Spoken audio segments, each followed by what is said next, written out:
Hey there guys, Sarva here, bringing you a dual com today with RyanL83, and today we're going to be talking about the Formula 1 2013 season. So I think one of the first talking points is going to be Vettel, and will he be able to win a fourth title in a row next season? I think it's possible, but I don't really think it's going to be good for the sport, and personally I've got a bit bored of the guy. You know, he's been winning too much lately.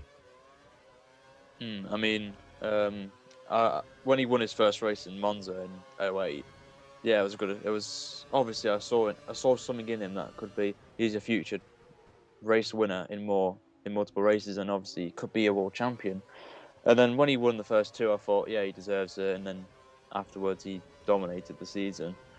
And then this season, it's just been more exciting. It's more hard for Red Bull to win the titles this season Yeah, than I think that's a good argument in terms of I think even Vettel's won this third title in a row, but this third year has not been easy for him, and to come out on top of a season where we had 7 different winners in the first 7 races is quite something. Yeah, I mean, it just depends on the car because obviously the regulations, which we'll be going into later in this video, and Adrian Newey's had obviously a lot. You couldn't really change a lot on the car because obviously the regulations are the same as well for next season will be the same as 2012 because obviously as you said we had 7 different winners. I think we had about 9 different winners overall. I think, Yeah, and yeah, he's going to find it really hard this season. I think, or next season if Red Bull gonna give Vettel a fourth championship in a row, and obviously Red Bull's fourth constructors championship in a row as well. So yeah, if definitely. if Vettel doesn't really win the title, maybe finish that maybe fourth, third or fourth in the championship, he might get a bit annoyed that obviously Red Bull aren't the championship winning team anymore, and then there could be a possibility of him going to Ferrari, which we've heard about a couple of months ago when on BBC Sport from a certain Mr. Eddie Jordan Yeah, saying. I think also recently who's the Ferrari boss, Luca de Mazzellamo or however you pronounce it, said that he would like Vettel instead of Hamilton in the future. So I think there's even more gossip going on about Vettel going to Ferrari eventually. And Vettel himself has obviously previously, a few months ago, said that eventually he would like to go to Ferrari because that's usually where all the top drivers like drive at least one season with. So, going on to the regulations and rule changes for next year, not much is actually changing. I think one of the major changes that I'm going to be interested in is I think the FI were thinking of changing the rules for DRS usage during practice and qualifying and changing it to the same sort of setup we have in the race where only certain zones you're allowed to use it, which is going to change not only the real life Formula 1, but I think for us as commentators on YouTube, that sort of factor of you're in qualifying, and if you're in a slow car, you're going to really use the DRS every single time you can. Well, now you're not going to be able to. Yeah, I think the FIA made a great decision on that. If I'm honest, I mean in qualifying, yeah, this season you can use it anywhere you want. I mean, example, Eau Rouge, obviously they block it, and then you go up the hill. That Yeah, DRS zone you can use, and then after that you can use it anywhere else. And I'm thinking, if you're using that in the race, there's only that one DRS zone which is at the top of Eau Rouge, yeah, and I'm just thinking it's. I just thought it was pointless when they said, "Oh, use it. You can use it anywhere you want," but that's now. yeah. Go on. But now with obviously you get these double DRS zones like Monza and Abu Dhabi to name a few. I just think it's right, and it gives the slower teams a chance to maybe it might to close the gap. Yeah, going on that, you have those developments of double DRS. So I think the FI have made a smart move in terms of kind of stopping DRS being a sort of aerodynamic kind of performance advantage and just being what it was meant to be, an overtaking tool during the race.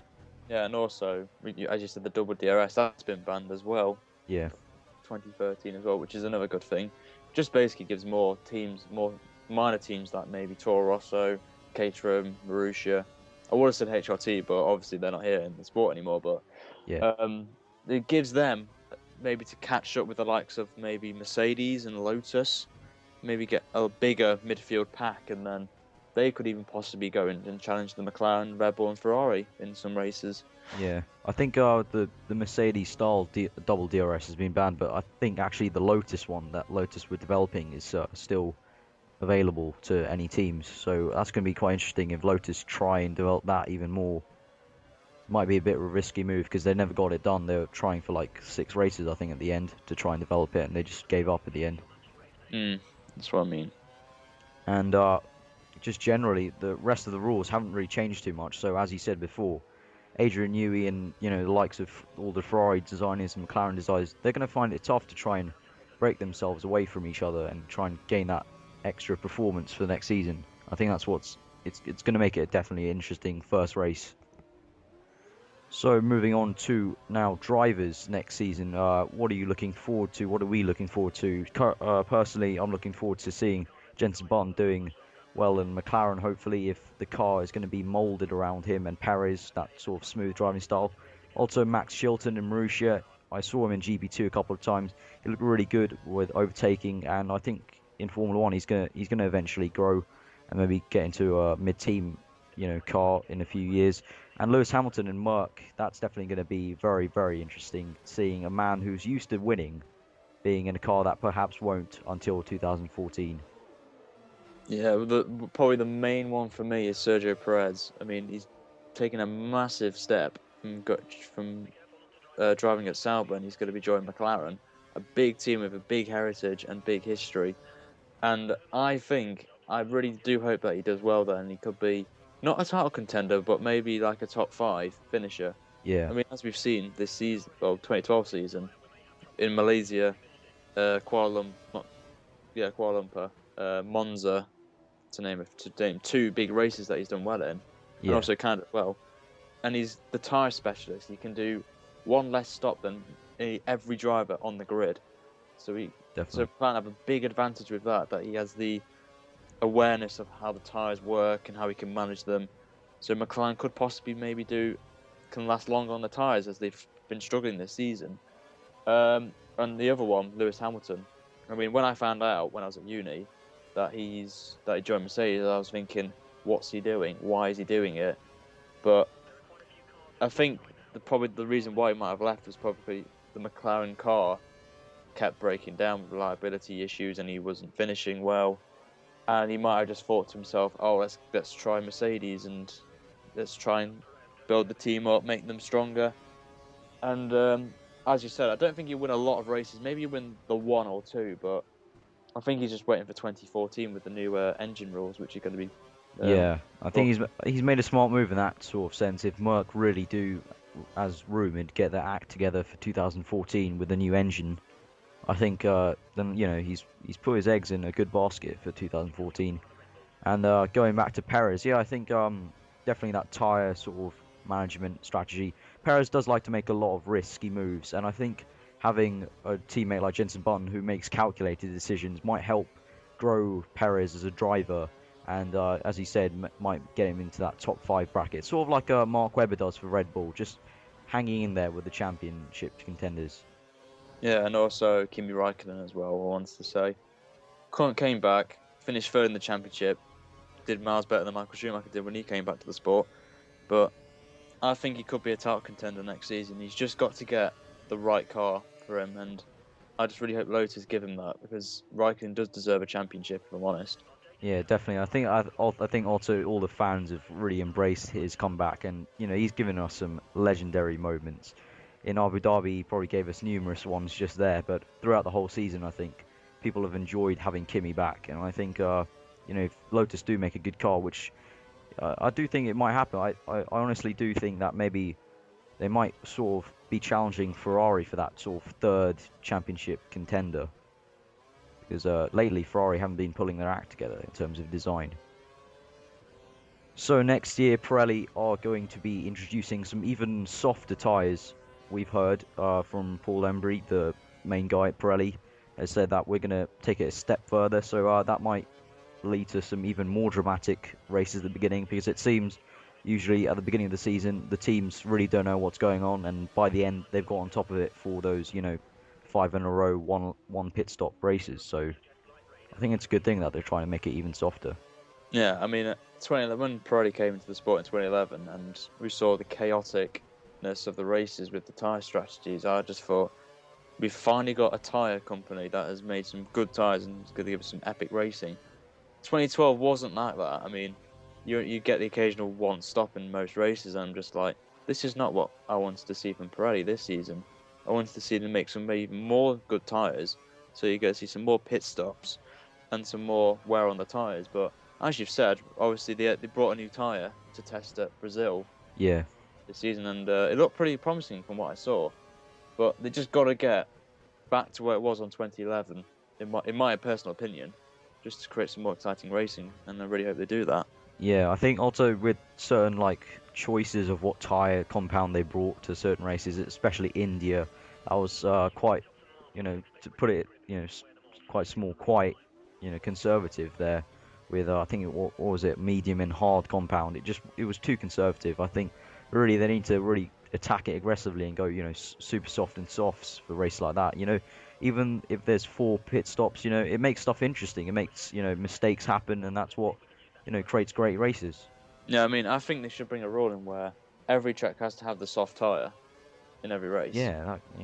And then they have the choice of whether it's going to be hard or a medium compound tyre for that track. But we're not obviously the FIA, are we? So Yeah, that's a quite an interesting idea actually, putting in a compulsory tyre compound. but I mean, what do you guys think? Leave in the comments to this video what you think. Do you think they should have a soft compound tyre for every race, and let the Pirelli team decide what if it's a medium or hard compound tyre to go with the softs? Also, on the other side of the argument, some of you may also be, arguing against Pirelli because we knew at the beginning of the season some fans were batting out at how unpredictable it was, and some of the other arguments were that it was, you weren't able to root for your driver because it was too unpredictable. So, also leave in the comments, guys, if you think it's, too unpredictable for you guys to, really root for someone. Because especially at the beginning of the season with those 7 different winners, I know I found it difficult to actually root for Jenson Button when, it could be anyone, like Maldonado having that amazing drive. It seemed like if you had the best setup for the tyres at that particular race on that particular day with that particular temperature, you could really just go out and blitz it. So finally, moving on to our final topic, F1 going into the future. Obviously, 2014 is where all the major changes are going to happen. I think the FIA are trying to make everything greener, but personally, I really want them to stick with the V8s. But I think there's no going back now. They've made the signatures for all the V6 turbos, and if you haven't heard what a V6 turbo sounds like, search it on YouTube. It sounds so horrible and so whiny. I'm not looking forward to it.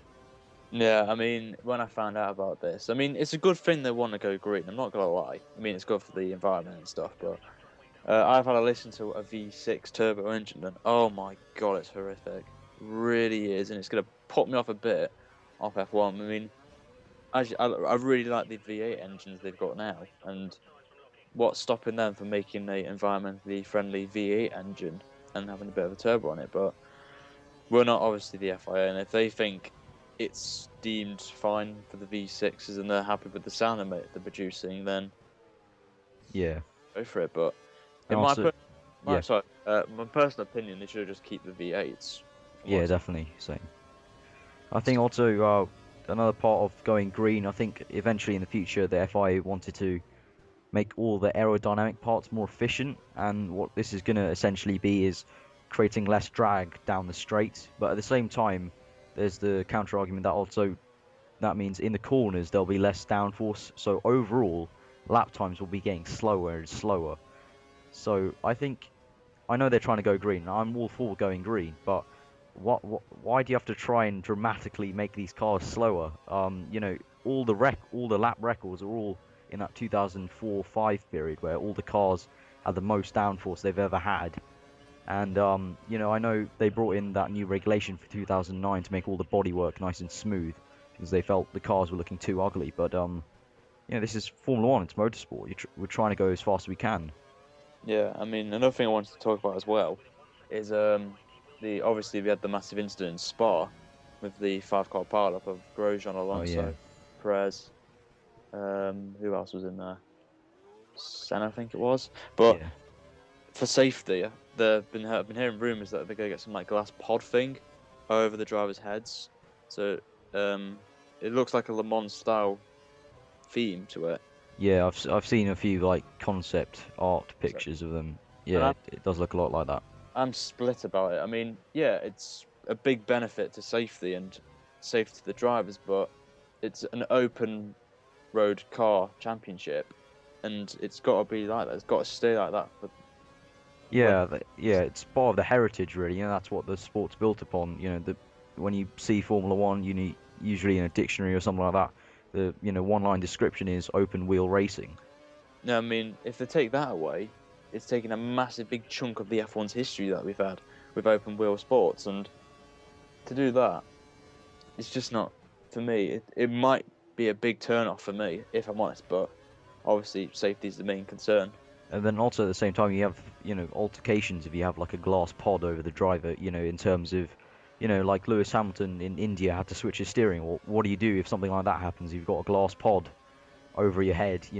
That's going to be some complicated design to figure out how you're going to open it in like a split second. Yeah, I mean, as you said, I mean, how they have to take the glass pod out. That's going to be about a minute if you got to unscrew it all, and then they have to fling the wheel in, connect it, give them back the thing, pull the pod down, get it all screwed in again, and that's maybe 2 minutes down the road. That could be lapped easily. Yeah, and then at the same time also, if someone has a crash and your front's right into a barrier, and you're meant to, drivers are meant to be able to get out really fast. If you have a glass pod, yes, it's safe for accidents like the one we had at Spa, where Grosjean was literally inches away from Fernando Alonso's hands. But when it comes to places like where there's a fire in the car and the driver has to get out quickly, that's not going to be a quick exit. Nope.